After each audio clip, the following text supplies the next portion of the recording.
সরাইলে পুলিশের অভিযান, ধরন্তী গ্রাম থেকে টেঁটা বল্লম উদ্ধার। সরাইল থেকে মোহাম্মদ আলীর বিস্তারিত। ব্রাহ্মণবাড়িয়ার সরাইল উপজেলার কালীকচ্ছ ইউনিয়নের ধরন্তী গ্রামে দেশীয় অস্ত্র উদ্ধার অভিযান পরিচালনা করেছে পুলিশ। সরাইল সার্কেলের তত্ত্বাবধানে এবং সরাইল থানার ওসি মোহাম্মদ মঞ্জুর কাদের ভূঁইয়ার নেতৃত্বে রবিবার দুপুর প্রায় ৩টার দিকে এই অভিযান চালানো হয়।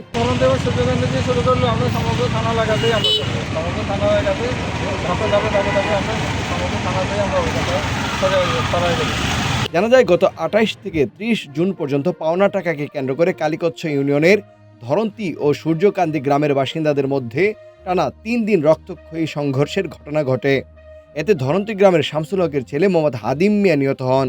এছাড়া পুলিশ সদস্য সহ শতাধিক ব্যক্তি আহত হন। ওই ঘটনার পরিপ্রেক্ষিতে পুলিশ শতাধিক সদস্য নিয়ে ধরন্তী গ্রামে অভিযান চালায়। অভিযানে কয়েকটি দেশীয় অস্ত্র, টেঁটা ও বল্লম উদ্ধার করা হলেও কোনো আসামিকে গ্রেফতার করা সম্ভব হয়নি। সরাইল থানার ভারপ্রাপ্ত কর্মকর্তা মোহাম্মদ মঞ্জুর কাদের ভূঁইয়া বলেন, আমরা ধরন্তী গ্রামে আসামি গ্রেফতার ও দেশীয় অস্ত্র উদ্ধার অভিযান পরিচালনা করেছি। কোনো আসামিকে পাওয়া না গেলেও কিছু দেশীয় অস্ত্র উদ্ধার করতে সক্ষম হয়েছি। সংঘর্ষের ঘটনায় আমরা খালাসি অভিযান শুরু করেছি। গতকালকে আমরা সূর্যকান্তে করেছি, আজকে ধরন্তী এলাকায় করেছি।